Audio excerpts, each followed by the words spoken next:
Welcome to the Travel Squad podcast, where adventure meets inspiration. We're your hosts. I'm Brittany. I'm Kim. And I'm Jamal. Together we explore international destinations, hike epic national parks, and share unforgettable travel experiences with you, one passport stamp at a time. Our mission is to inspire you to travel by showing you how you can make it work no matter your budget, schedule, or experience level. We bring you along so that you can laugh, get excited, and start planning your own trip. So grab your ticket and your passport. And don't forget your travel insurance. And get ready to embark on a new adventure with us around the globe. Aloha, fellow travelers. Hey, Squaddies. Welcome to this week's episode of the Travel Squad podcast. Today, we're taking you to the Hawaiian island of Oahu. One of our goals was to vacation on all 4 of the main Hawaiian islands, and we visited Kauai back in 2018, Big Island in 2020, then we went to Maui in 2021, but then we lagged for a few years and finally made it to Oahu in February 2025.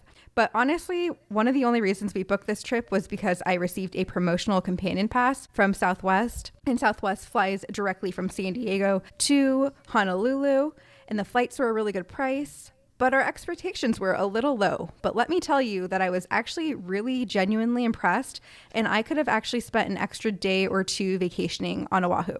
You guys go on a lot of trips, and I watch stories, of course, throughout your whole trip. And some of them I'm really jealous and I really wish I were on. Some of them I, don't mind not being. But this one, Oahu, I was so envious. It looked so gorgeous. It was almost like Thailand, but so clean and so bright and beautiful, and also metropolis on the water. I didn't know it was such a big city. It's a really big city. Well, Oahu, of course, is the island, the big city, Honolulu, right? And I think that's why Brittany said our expectations weren't very high for this one, because a lot of people that go to Oahu, of course, it's one of the most popular islands to visit, but it is the most populated.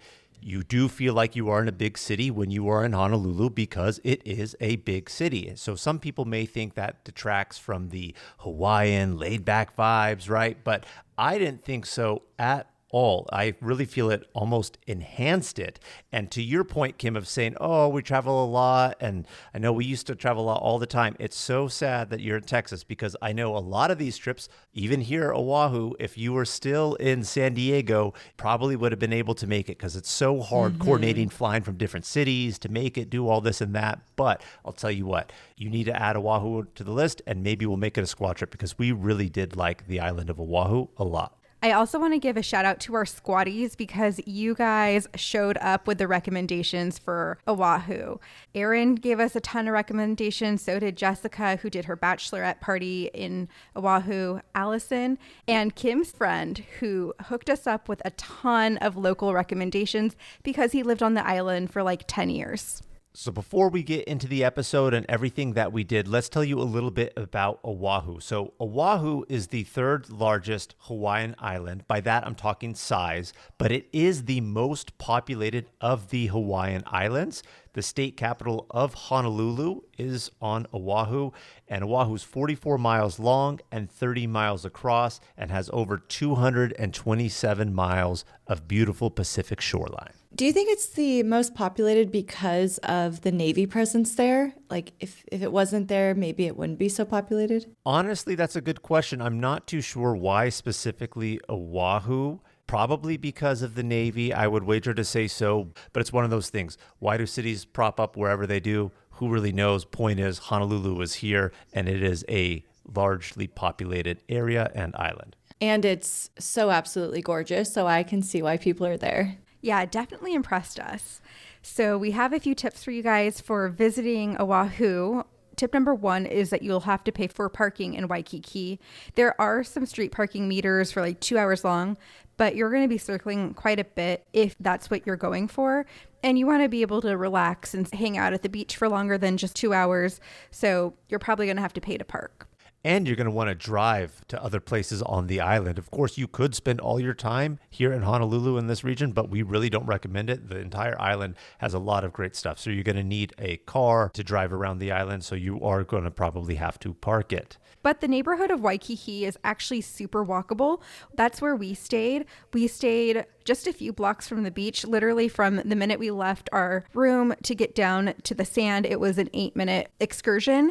And there's a ton of restaurants, bars, shops, a whole promenade of things, a mall, everything's in this area, super walkable. And to that point of Waikiki being walkable, like I said a little bit earlier, this is one of our tips. Do get a rental car because you will want to go to other spots on the island. It was really hot and humid while we were there. Obviously, you're in the tropics, so make sure to bring reef-safe sunscreens to protect those Hawaiian reefs and keep hydrated while you're there. Just to clarify, is Waikiki a neighborhood in Honolulu, which is on the island of Oahu? That is correct. Okay. Squatties, before we get into what Brittany and Jamal did on this trip, I do want to let you know that we have a brand new Oahu itinerary available for download on our shop, shoptravelsquad.com. We will link it in the show notes and you can check it out. Everything we're about to go through will be hyper detailed in a PDF instant download, so you can take this exact trip.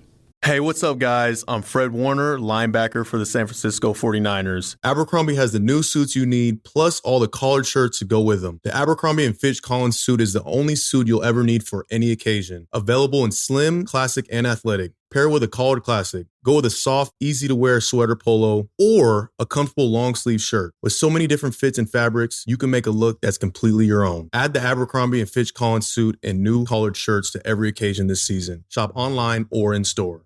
Every cup of Nespresso coffee is an invitation to transform your morning routine into a ritual you can treasure each and every day. Using the Virtuo Pup, a simple touch of the button freshly brews bold aromas and a rich, velvety crema layer for delicious cafe-quality coffee at home. Whether you enjoy your coffee hot or over ice, every sip, every morning is unforgettable. Nothing tastes like Nespresso coffee. Visit Nespresso.com or our app to explore our full range of easy-to-use machines and coffees not found anywhere else. This episode is brought to you by Atlassian. Atlassian makes the team collaboration software that powers enterprise businesses around the world, including over 80% of the Fortune 500. With Atlassian's AI-powered software like Jira, Confluence, and Loom, you'll have more time to do the work that matters. In fact, Atlassian customers experience a 25% reduction in project duration per year. Unleash the potential of your team at Atlassian.com. Atlassian. So diving right on into the trip, we left on a Friday. We took the first flight out of San Diego. It was direct to Honolulu. So we left at 7:25 and got there just before noon. There is a time difference, and depending on what time of year, because Hawaii does not do daylight savings time. So during this time of the year, they're 2 hours behind San Diego. But once daylight savings hits, they're 3 hours behind. So we were pretty hungry because the flight is a 6-hour flight and we flew Southwest, so they don't have meals to really order or anything, but they did upgrade their snacks. Yeah, shout out to Southwest on this one. I feel like certain routes, they give a lot better snacks. And It's the length. The length, it was a 6-hour flight, so they have better snacks. Oh my goodness. Well, let me tell you something. All of their snacks were delicious and we enjoyed it. They had the Ritz crackers filled with cheese, a stuffed muffin with strawberry that was really good and amazing. I know this sounds so simple because, of course, they always really give nuts, but they had really high quality almonds. And then later on, they came around with Oreos too. So they gave a lot of good stuff. So once we landed, we got our rental car and then we decided to hit up the grocery store called Foodland. And anytime I watch a video that talks about food in Hawaii, Foodland is almost always mentioned because they have really fresh poke if you like that. And they had a ton of different flavors. So Jamal and I split a poke bowl and then we went directly to hiking on the island. So real quick about Foodland. So Foodland is a supermarket chain on the island. So you're going to find it pretty much in every city that the island of Oahu has. So it's not just something specific to Honolulu, but really great spot to go and get some food, really great variety, even sushi included in there. So Brittany mentioned poke, they also have sushi and all sorts of other stuff from the deli if seafood isn't your thing. So good food there. But yes, we did go on to a hike before we even checked into our Airbnb that we were staying at. We wanted to go do the Manoa Falls hike. This is just right outside of Honolulu. And when I say just right outside, honestly, we didn't drive more than 10 minutes from Foodlands to get to this hike. What I really like about Honolulu in this area is, of course, it is a big city. You can feel that, but it's also very small in the sense that that lush greenery and islandscape that you would imagine Hawaii and the islands to have, you can see right here. So no more than 10 minutes out, we're here hiking the Manoa Falls waterfall hike. I do have to say that it hadn't rained recently, so obviously that's going to affect the waterfall flow. So the waterfall itself was a bit of a letdown, but the actual trail was so beautiful, so lush. There was so much to see, and it was a pretty short hike. It was just under 2 miles, and it was just absolutely gorgeous. I would just do the hike even if there wasn't a waterfall there. The elevation gain, I don't think was any more than 400 feet, something like that? It's about 500. Yeah, not too bad. So I would say that even though it was 2 miles round trip, relatively easy hike. They do have a parking lot. It's $7 to park in, or you can park in the neighborhood and streets outside of the nature area and extend that hike. But I wouldn't do it because only $7. After the hike, we decided we were going to check into our Airbnb. Again, we were staying in Waikiki, and Waikiki is an iconic, popular destination. It has beaches, it has nightlife, it has cultural history. So that's why we stayed there. If you weren't to stay in Waikiki, what other neighborhoods would you stay in? I don't know specifically where we would stay because Waikiki is just such a big popular spot, but other people are really drawn to the North Shore of Oahu. And so if we weren't staying in Waikiki, we would probably go the more nature route and stay in North Shore. But honestly, like if you're going to go to Oahu, get a rental car because you're going to want to see all of the island, and it's such a drivable island. So after we had checked into our Airbnb, we decided, hey, let's go check out the beach. Let's go see Waikiki Beach at sunset. And it just happens to perfectly face west for us to be able to see the sunset. So we took that 8-minute walk and then we got to Waikiki Beach. It's everything that if you've ever Googled or seen images of it, you're there and you really feel like you're in those images you've seen your entire life if you have never ever been there before. You have the high rises and then the famous white sand crescent beach with all the waves coming in. Just a really iconic view and place to be, and a nice way to end our first day by watching the sunset. And then Squatty had given us some recommendations on places to eat. So we went out to a barbecue place called Guava Smoked, and their beef kalbi was so good. I'm still thinking about it now. But while we were there, we were sitting by a window and we caught a glimpse of the fireworks. They do fireworks every Friday night at the Hilton Hawaiian Village in Waikiki. So we were super hungry, so we didn't stay at the beach to do them. But it looked like a really nice fireworks show if you're into that. A little sad that we missed it, but sometimes food takes priority, and a fireworks show is a fireworks show, but it would have been really... Well, who doesn't love a fireworks show? I know, and it would have been cool to see it there, but nevertheless, like I said, food took priority in this moment. But if you're there on a Friday, they've been doing it for so many years, every Friday on Waikiki Beach at the Hilton Hawaiian Village. But afterwards, I told Brittany I really want to go to Kona Brewing. So Kona Brewing, they have it here in the United States. And by that, I'm talking the mainland, right? But the beer that they sell here is only maybe 3 or 4 different varieties. Kona comes from Big Island, Hawaii.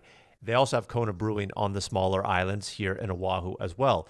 But they have a lot more beer varieties. So when we had gone to Big Island, we really enjoyed the brewery, the vibe that Kona had. And I said, does Oahu have one? Sure enough, they did. So we made a point to go get after dinner cocktails at Kona Brewing for some authentic Hawaiian beer. I got the Wailua Wheat, which is a citrusy passion fruit ale. And I ended up getting the Fire Rock Pale Ale, which was the same one I remember that I got when we were on Big Island in Hawaii, in Kona, at Kona Brewing. And it's everything I remembered. And it's really sad that Kona does not put their other varieties on the mainland, the contiguous 48, because they have so much better stuff than what they make available here. So that wrapped up our Friday. On Saturday, we had a pretty big day, and I had heard a lot about a food called musubi, which is a Hawaiian twist on the Japanese onigiri. And so it's basically rice topped with grilled Spam, wrapped with nori. And Jamal, what'd you think of that? You know exactly what I thought about it, Brittany. I did not like it at all. Brittany had at least 3 musubi places to try. And we tried it here at one spot in the morning for breakfast. And of course, you want to try what's popular on the island, what the locals like, what the tourists even like based off of what the locals like. However, I am just not a fan of it whatsoever. I like Spam. Don't get me wrong. I like Spam. I don't eat it every day, but I have nothing against it. But just so much rice. Then it's wrapped in nori, which if you don't know what nori is, it's seaweed. Just too pungent of a flavor. Then sometimes they'll do grilled Spam with a teriyaki sauce, or they'll do stuffed versions of it. So it's almost like Hawaiian sushi, but it is nowhere near as good as regular sushi. And this is a hard pass for me the next time we go back. I wouldn't touch it with a 10-foot pole. What a waste of money and calorie space. My honest opinion. Yeah. Jamal is getting real passionate about it. But we had some really good coffee this morning. I got an ube taro latte and Jamal got a Hilo honey latte, and that made up for it. So some fun flavors to have on the island. We wanted to do some hiking this day, and I had 3 hikes in mind because I just have FOMO and I can't settle on a hike. And, I was like, let's just do all 3. So we were going to go to Diamond Head Crater, which has really good views of Honolulu.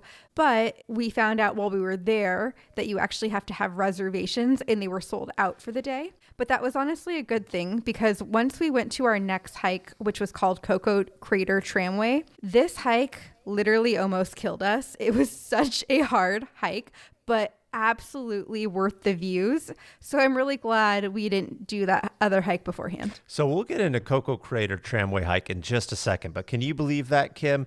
Brittany did not know that a hike required reservations. As soon as we pulled up to the park, I see the billboard signs that say no entry unless you have reservations. You're going to have to be turned around. I looked at Brittany. I said, did you see that sign?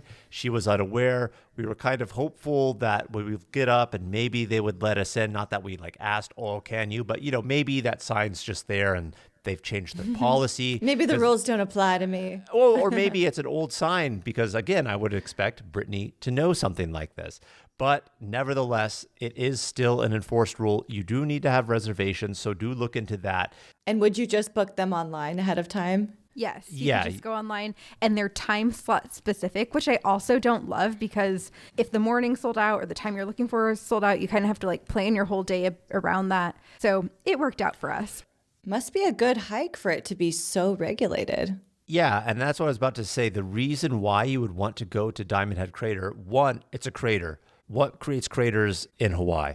Dead, dormant volcanoes. So this is hiking a dead, dormant volcano that's not very tall in a nice nature preserve area that gives you amazing views along the water of Honolulu, the skyline. So I think it would be a cool hike, no doubt, but like you said, Brittany, very beneficial that we did not hike this one, because this would have taken time. And then by the time we got to Koko Crater Tramway, already a little bit tired from Diamond Head if we were to do it. But it would have really killed time because Koko Crater Tramway took a lot of time. This is a steep climb up over 1,000 stairs. I think it's more than 1,000. They said it was 1,000. I think it's more than 1,000. It felt like more than 1,000. So what it is, you're basically hiking this old tramway, and this tramway was built by the U.S. Army in 1942, 43, and it was a gas-powered rail that carried up people, equipment, and supplies from a base camp because they used this as a lookout. So that's why it was created. The tramway is no longer going there, so now you can hike it, and those tracks are still there in place, and now they've kind of been converted into stairs, and there's over 1,000 steps to get to the top.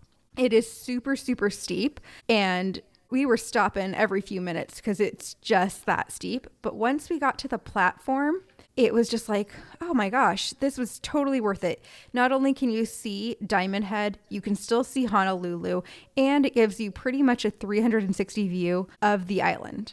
Yeah, so the view here is substantially better. The elevation gain is 1,100 feet, whereas when we were at the top looking down on Diamond Head Crater, it is so low in elevation in comparison. And of course, you're not going to get views of the other side of the mountain to see around the island. So this gave you more of the 360 that Brittany was talking about. And I really think a great hike. Yeah, it sucked, but if you can go up all those steps, it is really enjoyable. But tell you what, in that heat and humidity, you're going to work up a sweat and you're really going to feel it. Jamal and I, we both had our legs shaking by the end of this hike. And then when I went to label it on Instagram, it labeled it Stairs of Doom. So these stairs are not playing. But there is one sketchy part of the hike that I do want to mention. There is a part of the railway where there is no dirt underneath it. And so you are literally just on these tram tracks. And if you fall through, you could really injure yourself. There is a way to go around it, but of course we didn't do that. And it was pretty scary, actually. Yeah, so at some point, the rail tracks and steps become a bridge, and it's not just a flat bridge. You're actually climbing up. So just imagine nothing below you as you're climbing open train tracks. It was only for about 50 feet, maybe a little bit less, but really nerve-wracking at that point. So just be aware, if you don't want to do that, you can do the go-around. And it is worse coming down than it is going up. I will say that too. Would you do that hike, Kim? I don't know. I mean, you made the view sound really nice, but that doesn't sound like a fun hike necessarily. Being scared and, risking being seriously injured. I don't know. Well, you could do the go around and bypass the bridge area. So I would recommend doing that. But you should just Google, when you have the chance, the Koko Crater Tramway. So that way you can get an image of it, even you squatties as well. From there, we went to the Halona Blowhole Lookout. And the blowhole is a lava tube formation that shoots water into the air when the waves crash into it. But the blowhole wasn't active while we were there. So we did get really great ocean views. And there is a side beach and cove next to this.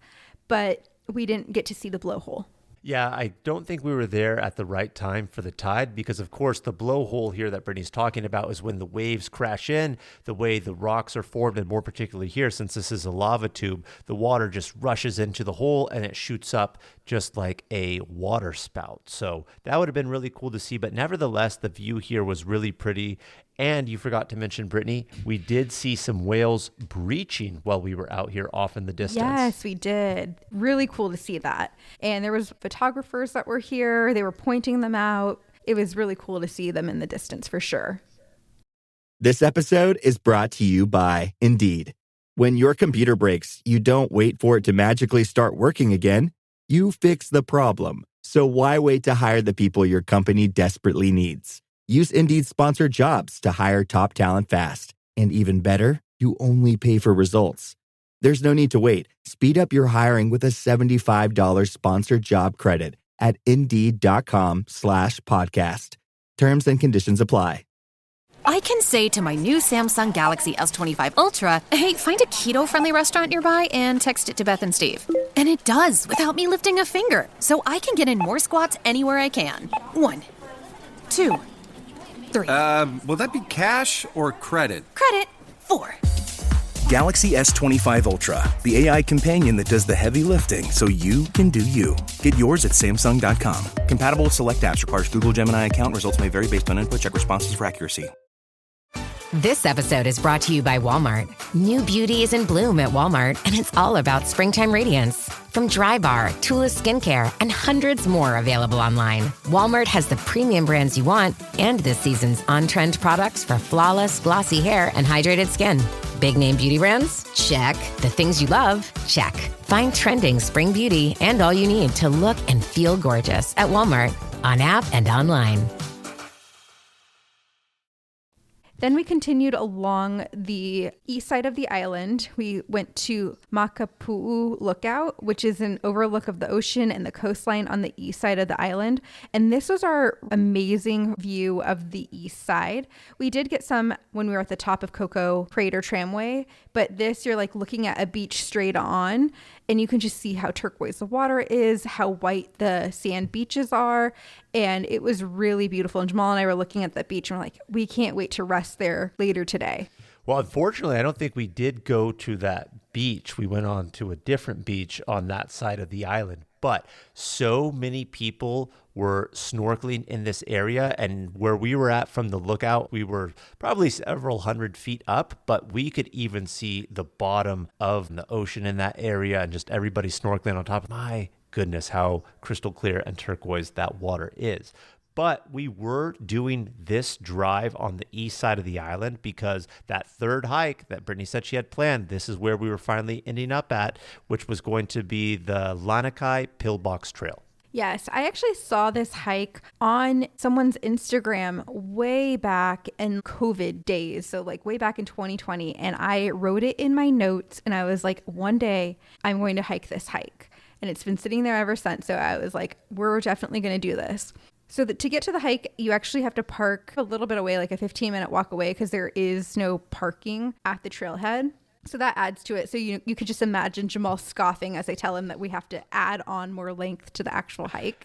Well, the start of the trail, FYI, is in a residential neighborhood. And then you start to go up the mountain. And this residential neighborhood is also by a very popular beach. But of course, they don't want all the tourists parking in the residential neighborhood. So there's tons of no parking signs there. So they do have beach parking further away, but the parking lot is already so small compared to how many people are there. So you're fighting for parking, which adds to the aggravation. And then, of course, by the time you find parking, you've added an extra mile onto the hike to walk half a mile to the trailhead, half a mile back to the car. So when you look here and see the Pillbox Trail hike, it will tell you how long it is, but just add a mile to it because you will not be able to park anywhere near the start of it.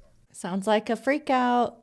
There was no freak out. Brittany's just over exaggerating, but I did have a scoff just of the, because it sucks. You know, we had already hiked up all those stairs. It's hot. I'm ready to get to the beach. But tell you what, the trail was worth it and the views paid off. It's a steep hike with no shade, but really, really great views. It's on the Ka'iwa Ridge and it has views of Lanikai Beach, Kailua, and the Mokulua Islands. There's two of them that you get to see. And then you're going to come across two pillboxes, which are observation posts that were constructed in World War II to spot enemy ships. So you get to go and you can stand on top of those and you have really, really good views. So when you're looking out into the ocean, you have views of the islands and the beaches. But then behind you, you have the beautiful green cliffs. And it really gave me vibes of the Nepali coast from Kauai.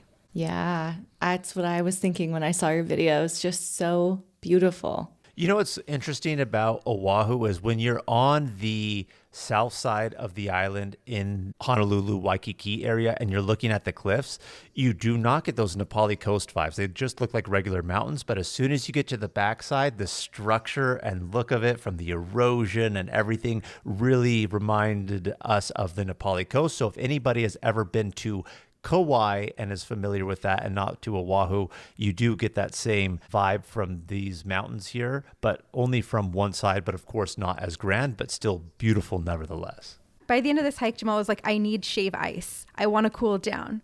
So I was like, all right, let me find a place. And I found this place called Island Snow. And it was such good shave ice. Gave it 10 out of 10. They did vanilla ice cream on the bottom. And then you can pick up to 3 flavors. So we did pina colada, mango, and pineapple. And we topped it with a snow cap, which is like the condensed milk.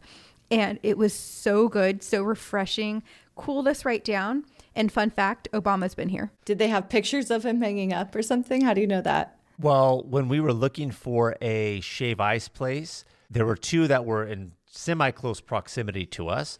And one of the reviews basically said, oh, Obama's been to this one when they were talking about. But that's not why we picked it. However, when we were in there, they do have a picture of him enjoying his shave ice. But Obama's from Hawaii, been to the island many times, probably goes to all the shave ice places. I don't know. But nevertheless, shave ice, if you're unfamiliar with what it is, consider it to be a Hawaiian-style snow cone, but a little bit different because of the way they grind the ice is a little bit smoother, and they have different types of toppings, the snow cap that you talked about, putting the condensed milk, etc. So shave ice, really good, great way to cool down in Hawaii after a day for us completely in the sun, hiking, and almost dying, I will say, on those steps.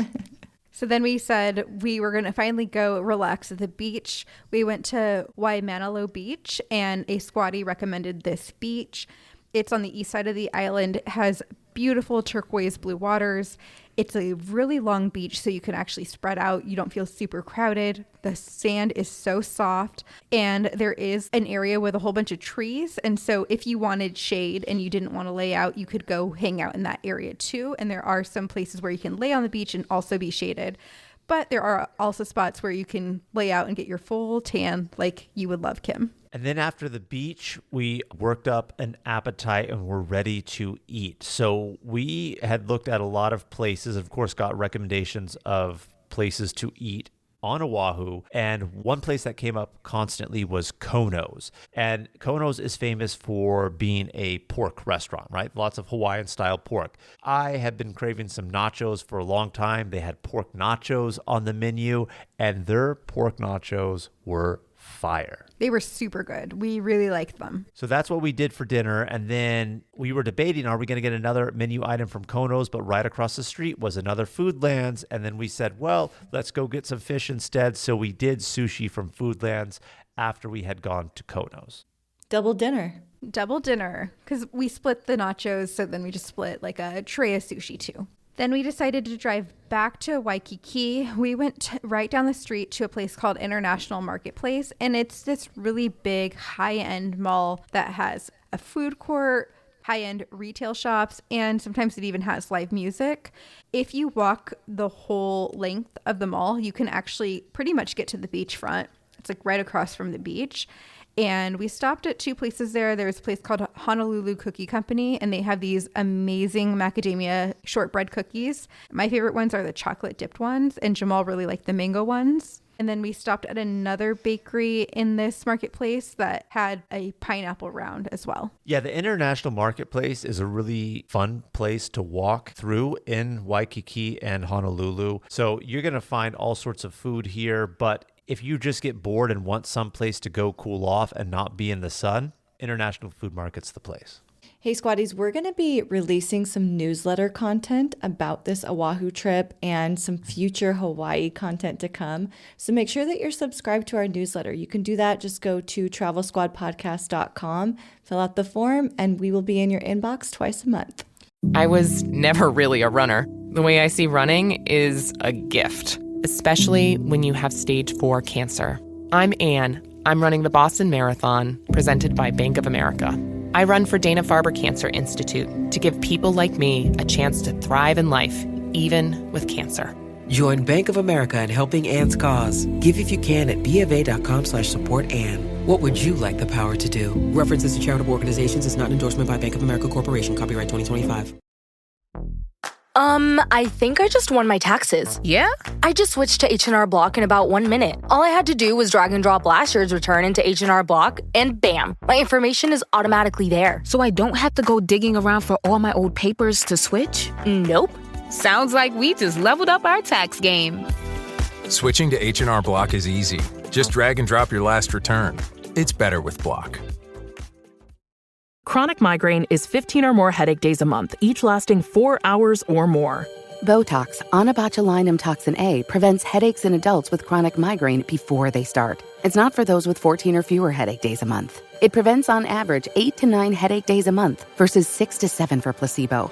Prescription Botox is injected by your doctor. Effects of Botox may spread hours to weeks after injection, causing serious symptoms. Alert your doctor right away, as difficulty swallowing, speaking, breathing, eye problems, or muscle weakness can be signs of a life-threatening condition. Patients with these conditions before injection are at highest risk. Side effects may include allergic reactions, neck and injection site pain, fatigue, and headache. Allergic reactions can include rash, welts, asthma symptoms, and dizziness. Don't receive Botox if there's a skin infection. Tell your doctor your medical history, muscle or nerve conditions, including ALS, Lou Gehrig's disease, myasthenia gravis or Lambert-Eaton syndrome, and medications, including botulinum toxins, as these may increase the risk of serious side effects. Why wait? Ask your doctor, visit BotoxChronicMigraine.com, or call 1-800-44-BOTOX to learn more. So on Sunday, I told Jamal that I really wanted to see a Hawaiian sunrise, and Kim's friend had recommended a nice beach for us to go to. He had recommended the Lanikai Beach for sunrise, and this is actually right below the Pillbox hike. So we went back to that area, and we went back to the same Kailua Beach parking lot and walked over.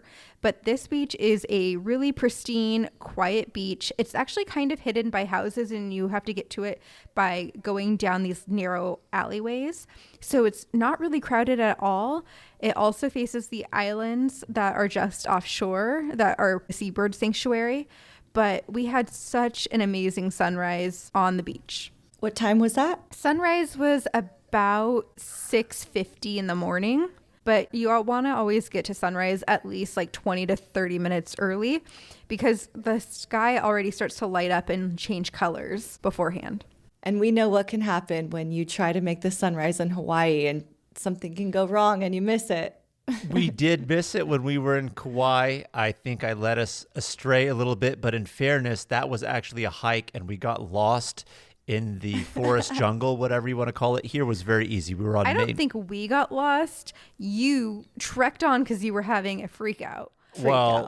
In fairness, if anyone goes back and listens to the Kauai episode that you ladies are referencing here, I was trying to keep pace to make it to sunrise, and I just got lost. I wasn't huffing and puffing off, but nevertheless, really enjoyed the sunrise out here. Beautiful beach, beautiful environment to see it. Then I wanted to go check out some more beaches. So we went to a beach called Ka'awa Beach, and it's a very narrow beach on Oahu's east coast. It has some amazing views.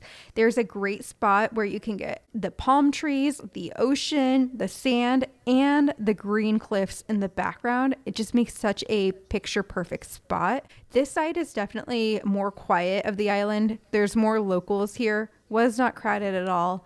And I would recommend at least stopping here for a little bit. I would say stop here, check it out, maybe walk it a little bit. This, I didn't really feel like was a beach where you would want to lay out on. It was really short and narrow for as long as it was, but really scenic shots in this area. Then we wanted to go to the botanical gardens. And everyone talks about the botanical gardens, but I'm going to be one of the first ones to say, I think they could probably be skipped. We like to keep it real on the podcast. And if we had to cut something from our itinerary, it would be this. They are free to go to. You know, that's surprising coming from you. I know you two are big botanical garden people. I was about to say we love botanical gardens, but this one is just, it's whatever. You know, I wouldn't even call it a botanical garden. So say what you were going to say, Brittany, and then we'll talk a little bit about why it's not really a botanical garden, even though it is. So it's 400 acres. But basically, there's not a lot of trails and it's mostly driving. It is very scenic views. We drove to the end of the park. There's a parking lot there. You can actually get really good views of the Nepali coast looking mountains. And so we did do that. Then we turned back around and did a trail. It's a very quick trail, but I just wasn't super impressed. Basically, there's 4 parking lot section areas, and only 2 of those parking lot sections have trails that spur from them, and they don't go very far. So each one of those areas is themed to something else, maybe Asian tropical trees in this area that they're planting. And of course, they're marked, but there's not a lot of them. So it's a great place to go out and actually do a picnic, relax. But even though it's botanical gardens, to label it as botanical gardens, I didn't really feel like I'm getting that experience because it just really felt like a nature area without trails, let alone something to go hike in. So in that sense, it let it down. Still a cool spot to go, but you are right, Brittany. If something is to be skipped in your itinerary, I would say this can be done. But if you have the time or driving through, don't allot a lot of time to it, but you can make it happen. I did feel like the views are gorgeous in there, but you also get very similar views while you're driving on the H3 freeway. So if you're limited on time, go ahead and skip this one. Okay, good to know. And then from here, we decided to go to the Dole Plantation. I've been craving a Dole Whip for so long. And, you know, we only really get them at like Disneyland. So we decided that we wanted to go to the Dole Plantation to hit up one of those. Do you know what a Dole Whip is, Kim? Yes, of course. Have you had it when you went to Disneyland? Yes. Okay. So if you've never been to Disneyland or Hawaii, a Dole Whip is basically pineapple flavored ice cream, has a really great texture to it, really, really smooth. And Brittany really wanted that Dole Whip. So we went, but beyond just the Dole Whip selling there, the Dole Plantation is a big tourist attraction that you can go to. They have a Pineapple Express train that you can ride around the plantation. They have plantation garden. Did you? We did not do the train. No, we did not do the Pineapple Express train. But they have a plantation garden tour. They even have a large pineapple garden maze. And of course, all sorts of food that you can get there. Dole Whips being included in that, of course, but lots of different food items themed with pineapple. So they really take the pineapple seriously because, of course, they do grow it here. So you'll get pineapple-themed food, pineapple-themed souvenirs, clothing, all sorts of stuff here at the Dole Plantation. We started with a pineapple chili dog, which was a squatty recommendation. I wouldn't have even thought to get that, but it was actually really good. And then we ended with the Dole Whip. But inside the shop, you can get pineapple candy, chocolate covered pineapples, anything pineapple related, they have it there. But we didn't do a lot of the tourist things. We just checked out the shop, really went to go eat food along the way, because now that this day was a day in Hawaii without hiking. Can you believe that as well, Kim? This was specifically really a beach and exploring day. And finally, we're making our way to the North Shore of Oahu. And the North Shore of Oahu is really known to be some of the best surfing in Hawaii, as a matter of fact. So lots of good waves and beaches out here on the North Shore. Yeah, the North Shore actually had a sugarcane plantation village in the 1800s, and now it's a huge destination for surfing. In the winter, the waves can be as high as like 30 feet. So really crazy winter waves. And we had asked a squatty who said she frequently goes to the North Shore what her favorite beach was. And she said Waimea Bay Beach. So we decided that's where we were going to go. Parking is very crazy on the North Shore. There's not a lot of parking, so it's very hard to get a spot. So once you find the beach that you want to go to, you're probably going to stay there for a while. And let me tell you, we have a little story for you. And you could decide, were we Karens or were we not? Oh, so we go to Waimea Bay Beach.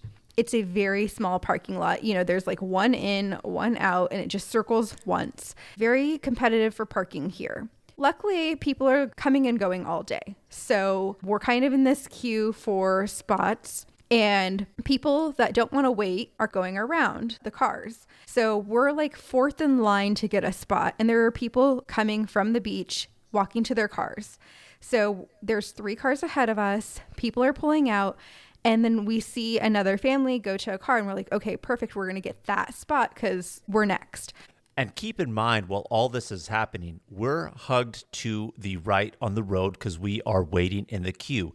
Everybody, again, who doesn't want to wait in the queue and says, forget this, it's too long, is going along on the left-hand side and bypassing and then leaving the parking lot saying, hey, I'm going to go try to find it somewhere else on the street, on the road, but this parking lot's not for me. So it's clearly obvious that everyone who is leaving on the left is to get out of the queue and get out of the parking lot, where everyone who is on the right is waiting to get a parking spot as people are coming to the cars and leaving. So we're there, and there is someone that does the bypass, and we're assuming that they are going to leave the parking lot.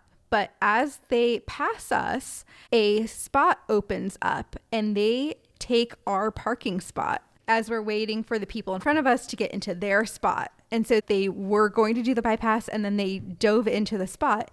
Then they were with other people who pull up with a second car who aren't even in the queue yet. And she gets out of her car and she starts trying to talk to someone that's walking out of the parking lot, asking where they're going to park, trying to steal a second spot from us.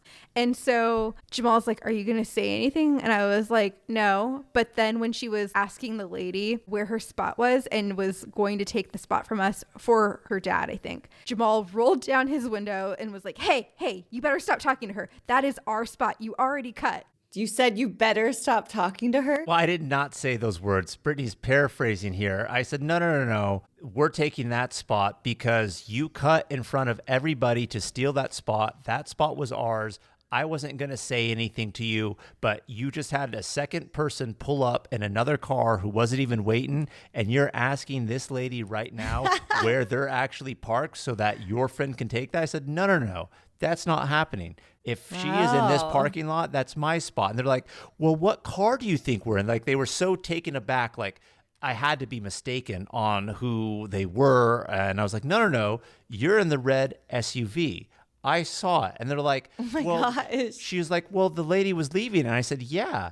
But everybody who was hanging out on the right-hand side was in the queue waiting for people to come, leave, get in the cars. And she's like, but the people that we passed, they were already like waiting for somebody to take those spots. So we were just going through. I'm like, well, what did you think I was waiting for then at that point? I was waiting for that spot. How am I supposed to go around 3 other cars at this point in time. If I get out to the left, like you were in, then obviously that means I'm leaving. I was waiting for my time to go up. So anyway, we were going to let the fact that they stole the first one slide, but as soon as they tried to poach that second one for a car that wasn't even in the queue, that's when we both rolled down the window. And Brittany said that I said it and was like aggravated. I started talking calmly, and as soon as I started talking, Brittany's the one who really turned up the heat a little bit. Whoa, what did you do, So don't let her Brittany? fool you. I don't even remember what I said, but I was like, that spot is ours. And the lady that was just trying to go to her car, she was like, I'm out of here. She just like left. Well, keep in mind, we were already waiting for 20, 25 minutes, right? It's not like, Yeah. oh, we're just lollygagging around, making a couple rounds and had been in And there are like there 5 other minutes. people waiting as well? Yes. Absolutely. There was at least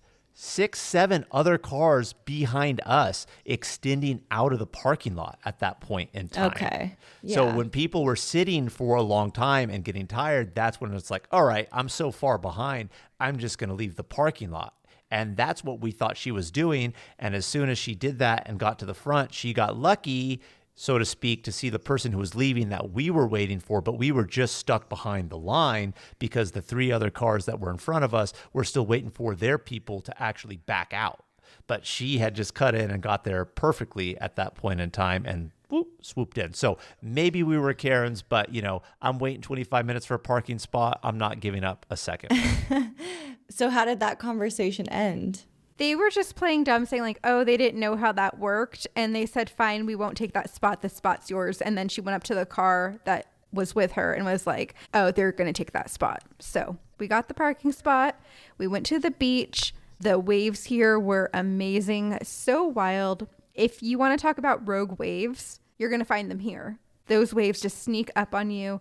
They can easily knock you over. And it's just a beach where you can lay out, but if you plan on getting in the water, you can't be one of the girls that's like, oh, I'm not going to get my hair wet, because those waves are going to make it so your hair is drenched. I really love this beach here. We enjoyed our time. Couldn't spend too much time because the sun was out. And Jamal's fair skin. I was really concerned, even with suntan lotion, that I was just going to burn. And I think I got a nice little base. I escaped at the right time, but it was really fun out here. And I would go back to Waimea Bay Beach. The waves just crazy, but you do have to be a good, confident swimmer to be out in these waves because they are rough. Not anything too crazy, but just be mindful of that. People were body surfing. Your choice is to body surf with the wave or duck under them as they come, because if they crash into you, they're just going to knock you right over. Well, and a couple times they crashed in, and actually one of them hit my head pretty hard. And I was like, oh my gosh, like I think I might need to get out of the water. That made me a little bit dizzy. So be cautious here, but great place to just lay out on the sand if you wanted to. But real quick before we move on after the beach, second story about the parking. So we were in this, but this is somebody calling me out now at this point in time. Tables have turned. Tables have turned. So we parked in the second to last spot before the exit. Okay. So technically, it's almost like we're right at the front of the line, but of course it's a one way. So the back of the line is also technically the front of the line. Then at that point, if you're the last person into the parking lot, first one who's about to be out. So a girl in a car sees Brittany and I leaving, and she says, oh, are you actually leaving? And I said, yeah, we're leaving, but there's a line, because she was last in line and everybody else was waiting. And there were like at least 10 cars that were in front of her. And then she just looks at me. I know what the Jamal scoff looks like because she gave me a Jamal scoff roll eye action. And she's like, you don't need to be such a dick about it. And I was like, yeah, called me out. But I wasn't even mean about it. Doesn't sound very dickish. No, all I said was like, yeah, we're leaving, but there's a line. I said it in a very calm tone, but she took it in a way and called Jamal a dick. So, that that happened. So point being, the reason why I bring that up is parking gets feisty out there. Yeah. What a wild parking lot. It definitely was. So we decided to go from here and grab something sweet to eat. So we went to a place called Ted's Bakery. We got the chocolate hypea cream pie, which is a dark chocolate cream bottom, a coconut cream center, and a whipped coconut cream topping. You guys love bakeries. I love bakeries. I really like tropical desserts, so that's also a thing too. I'm not going to deny that we have a sweet tooth. We probably should be better about it. But when we're at home, we're not really like this. But when we travel and something's on the list of like, oh, you got to try it, let alone it fits the theme with the coconut, you're in Hawaii, we did want to try it. Ted's Bakery is a very famous and popular spot to go to on the north shore of the island for sweets, but they also have really amazing savory food. We did not eat food here, but everything that I saw come out looked absolutely dynamite. Oh my God, it's the coolest thing ever. Hey guys, have you heard of Goldbelly? Well, check this out. It's this amazing site where they ship the most iconic, famous foods from restaurants across the country, anywhere nationwide. I've never found a more perfect gift than food. They ship Chicago deep dish pizza, New York bagels, Maine lobster rolls, and even Ina Garten's famous cakes. Seriously. So if you're looking for a gift for the food lover in your life, head to goldbelly.com and get 20% off your first order with promo code GIFT. BTW FYI. Visit Nexplanon.com RN to learn about Nexplanon. It's an adjustable implant, 68 milligrams radio pain. Or ask your HCP IRL. Okay, TTYL. It's time to rewrite the vacation rules. With Royal Caribbean, your family can look forward to just about anything. Break the thrill barrier, roaring down the tallest water slide in North America. Jump into breathtaking jungles and jaw-dropping coves. Vibe off the charts on our private island Perfect Day at Koko Cay. And end the day knowing things are just getting started. Because this isn't just any vacation. This is all the vacations. Come seek the Royal Caribbean. Ships Registry, Bahamas. And then from here, we decided to go back to Waikiki, and we make it back to our hotel. Jamal's like, I'm really hungry. I said I was really hungry too, but it's just about 30 minutes to sunset. So I throw out, hey, Jamal, can we go back to Waikiki Beach to watch the sunset? And I thought this man was going to have a freak out. I was ready to eat dinner, and we had already watched sunset at Waikiki. So I just really wasn't expecting her to say, let's go check out the sunset again. Threw me off from what plans I thought we had, how I needed to dress to change because I was going to change for something for dinner. But now she wants to go to the beach, and then I got to go sit on the sand, and I don't really want to wear shoes to the beach because I hate getting sand in my shoes. So I got to wear flops, but I don't want to wear flops to dinner. It was a whole debacle, but nevertheless. Yeah, I get it. Why couldn't you find a restaurant on the beach to watch the sunset from? That's a good point. But we had our eyes set on this place called Maragume Udon, where every single night we passed it, the line was insane and people were just raving about it. So we really had our eyes set on this place. So that's why we didn't eat on the beach. We enjoyed seeing sunset one final time on Waikiki, and then afterwards went to the Maragume Udon, which is a ramen spot, but they use specifically udon noodles as their ramen noodles in all their dishes, and this did not disappoint. And I know why there is a line right here in the center of Honolulu and Waikiki. Probably one of my favorite things, if not my favorite thing that we ate this entire time in Hawaii. Yeah, I think it is one of my favorite things we ate for sure. It was so good. So we woke up the next morning. By this time, it's actually Monday, and it is our last day here in Oahu. We had a 2 p.m. flight. But if you know anything about Oahu, you know that this is the famous spot where the attack on Pearl Harbor occurred. And they have the memorial out there. And of course, here in this area and in Pearl Harbor, they still have an active military base. So they have the memorial here plus active military naval ships. So we wanted to go check out this area more particularly to see the memorial. Yes, so you do have to have reservations if you want to go to the USS Arizona, which is the memorial site. So online, if you go to recreation.gov, you can book your ticket there. It's only $1 to reserve the ticket. I booked 9 a.m. tickets, and it gets you a boat ride to the memorial from the visitor center. And then you are at the memorial for a little bit. You have about 15 minutes there to explore, reflect. You can see the submerged remains of the battleship visible beneath the water. And then at the very back of the memorial, they have a memorial wall with all of the names of every person that lost their lives in the attack. But also, there were some survivors. And so once those survivors have passed, they have the option to be cremated and be placed in an urn back at that site to be reunited with their crew. I thought that was really special.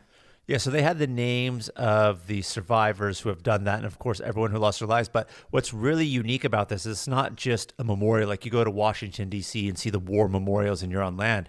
This war memorial is on top of the water. The battleship USS Arizona, parts of it is still visible because the bay is deep but shallow in certain areas. So part of the battleship is still above water with, of course, most of it being submerged. So this memorial floats over that, and you can actually still see the oil slick and glaze because there is still oil that's in the ship and it beads up, and you can see that rainbow that it creates on the water from the oil. So really interesting to see, humbling to be there as well.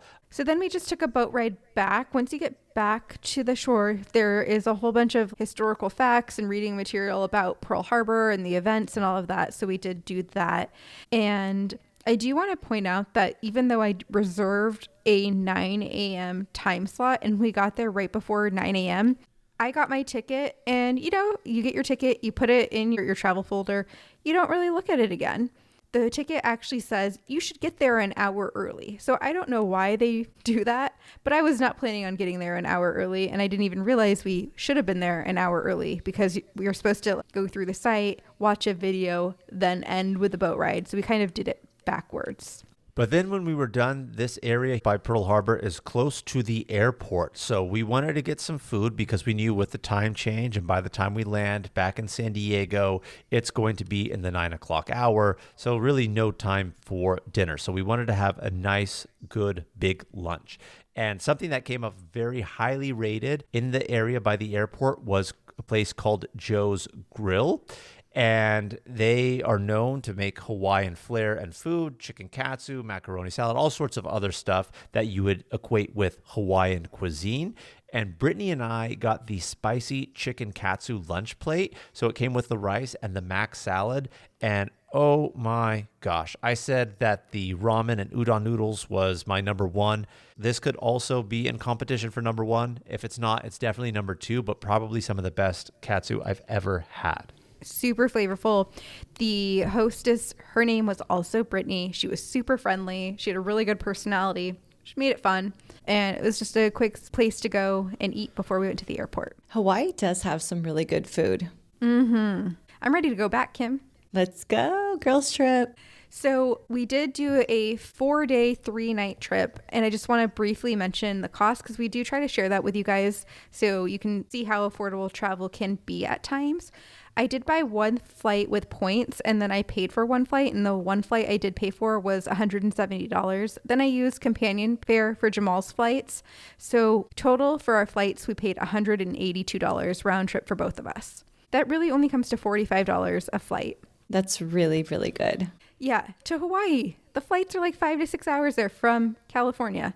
The rental car was only $192, and it came with a $25 Costco gift card. It originally was like $250-ish, but the price kept dropping and I kept rebooking. And then I did find the Airbnb in Waikiki. It was $611 for the 3 nights. It was labeled an Airbnb, but our Airbnb was also part of a hotel, so it didn't have like a kitchen or anything. It's like hotel kind of condos, so someone owns the unit, but it also operates in the hotel, kind of like a timeshare. It was definitely affordable. It was cute. It was in a nice neighborhood, walkable to everywhere in Waikiki. I would stay there again. So total, we spent just under $1,500 for 2 people for the 4 days and 3 nights. Okay, that's not terrible, especially Hawaii standards. Exactly. Very exciting, squatties. It is our favorite time of the week. We have questions of the week. We have 2 questions this week. The first one is coming from Noah out of Cleveland, Ohio. Noah's asking, did you feel welcomed by Hawaiians? I was also curious about this. Quite honestly, on Oahu, I really felt like we didn't see a lot of native Hawaiians, if that's what you're referring to. If you're talking just Hawaiians who live on Hawaii, white and not native, sure, there's lots of them. But the natives that we did come across, Brittany had mentioned how at Joe's Grill, the hostess and waitress was really, really nice.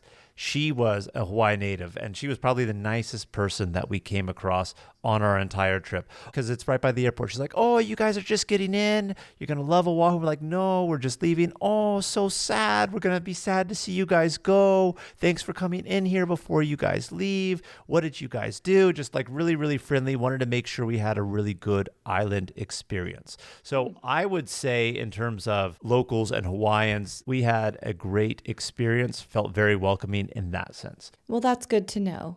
Next question, Anthony from Tampa Bay, Florida. Would you recommend visiting this island or a different one? I feel like you can tell from the episode that we do recommend visiting Oahu. We did love our time there, but we have decided that we are going to have an episode that's going to break down all 4 of the main islands and compare and contrast them, because I think depending on what type of person you are, what you like, what you want to do, that can help make it easier for you to make a decision on which island is best for you to go to. Well, we will stay tuned for that episode. And also, just one last thought I had.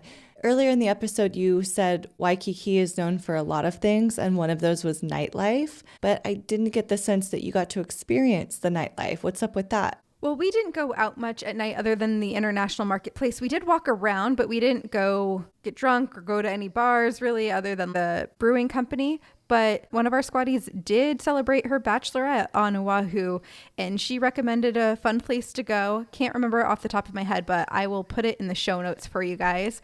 But there are bars, of course, and other places to enjoy the nightlife in Waikiki. Well, when we go on our girls' trip, we'll have to really get up close and personal with it.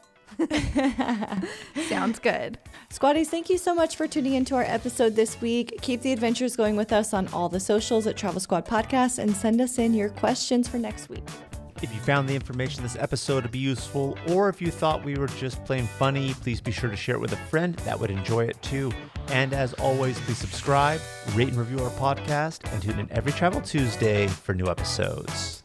And Squatties, sign up for our newsletter to stay up to date on everything happening with the podcast. Hear the latest tips, advice, and amazing adventures we have in store for you. Bye, Bye, Squatties.